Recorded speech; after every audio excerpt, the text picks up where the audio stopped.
Hey yo les gars, c'est votre Blackie et on se retrouve pour une nouvelle Blackie News. Dans cette vidéo, on va parler de Lil Durk, de ce qui s'est passé dernièrement. Il y aura aussi une deuxième news dans cette vidéo, donc restez bien jusqu'à la fin. Et sans plus tarder, let's go pour les news.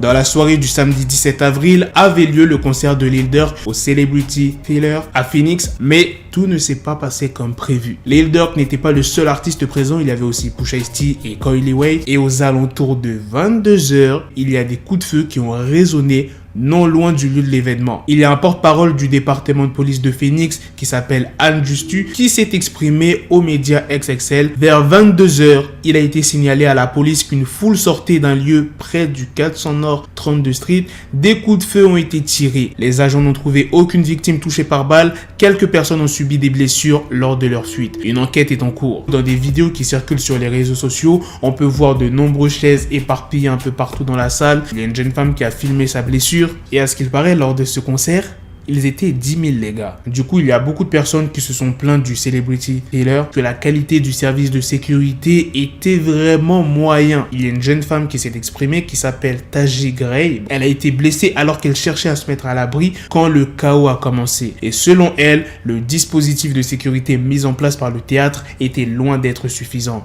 Elle dit « Je ne suis pas en colère contre Durk, mais j'ai maintenant un problème avec cet établissement qui a mis en danger les vies de milliers de personnes. Beaucoup de choses se sont passées en même temps. On n'est pas resté là à essayer de savoir ce qu'il se passait. Mes blessures sont les derniers de mes soucis. Mon souci principal, c'est le fait qu'il n'y avait pas de sécurité du tout. » Elle a aussi déclaré qu'elle allait engager des poursuites judiciaires contre les théâtres. Bien évidemment, Lil Durk a réagi aux événements le dimanche 18 avril en publiant en story Instagram des images du concert avec une légende. Concert sold out à 10 000 personnes, aucune tragédie, arrêtez de vouloir nous stopper. Et c'est pas la première fois qu'il y a des coups de feu au concert de Lil Durk. Il y a pas très longtemps, en mars 2021 à Dallas, qui avait fait 1 mort et 7 blessés. Le manager du Celebrity Theater s'est exprimé en disant que 3700 places de concert avaient été vendues pour cette soirée, mais qu'entre 5000 et 7000 personnes avaient réussi à entrer. Et pour ce qui est des coups de feu entendus, le service de sécurité aurait été dépassé par le nombre de personnes et les mouvements de foule. C'était la petite news sur Lil Durk. Maintenant passons à la deuxième news.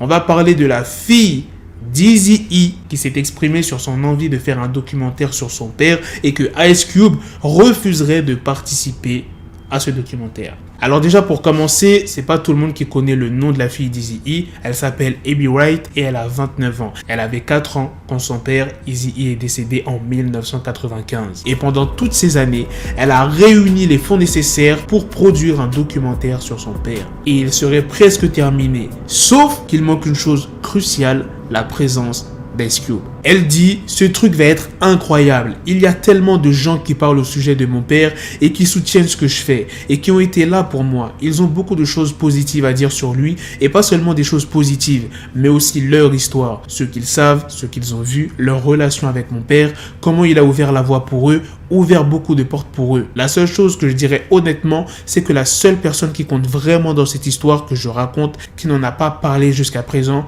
je suis juste complètement honnête, c'est Ice Cube. Et c'est vrai que Ice Cube était une personne importante dans la vie d'Eazy-E. Déjà, il faisait partie du groupe NWA, mais il a quitté le groupe en 1989 à la suite d'un différend concernant les royalties. Il avait affirmé qu'il ne recevait pas sa juste part. Et par la suite, il y a eu des diss tracks des deux côtés, Ice Cube, Eazy-E, jusqu'à ce que Dre, à son tour, quitte le groupe pour des questions d'argent et de contrat. AB a aussi dit « Vous savez, cela me brise vraiment le cœur qu'il n'ait pas encore parlé de cela parce que j'ai grandi avec ses fils et j'ai une très bonne relation avec eux. » Elle a affirmé que le fils d'Ice Cube qui s'appelle Oshie Jackson a parlé à son père pour ce documentaire. AB, elle dit « Il m'a dit qu'Ice Cube était d'accord, qu'il allait faire le nécessaire pour moi et il était d'accord. Depuis, quand nous avons essayé de le réserver pour l'interview, il s'est défilé et a esquivé. Pour être honnête, je ne sais pas pourquoi Ice Cube ne voulait pas parler de mon père avec moi. Je ne sais pas parce que, encore une fois, il a été sur de nombreuses plateformes, grandes et petites, où il parlait d'Eazy-E.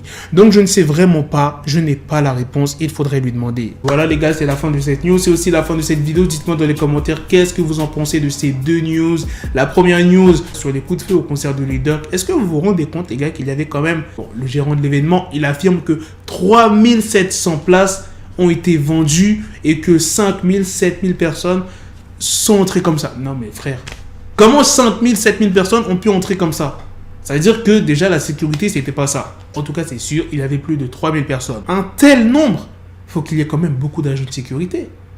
Wesh, imaginez s'il y a une personne qui se pointe avec une arme à feu, genre il n'y a personne qui pourra les protéger, ces personnes-là. Et je n'imagine pas le nombre de blessés qu'il y a dû avoir quand il y a eu les coups de feu. Imaginez les gars, des milliers de personnes qui se bousculent, qui essayent de partir de tous les côtés. Ça fait forcément des blessés. Dites-moi aussi ce que vous en pensez de la deuxième news sur la fille d'Eazy-E, Abby Wright, qui a décidé de faire un documentaire sur son père. Qu'est-ce que vous en pensez de Ice Cube qui ne veut pas participer à ce documentaire alors qu'il parle dans d'autres podcasts, d'autres interviews d'Eazy-E?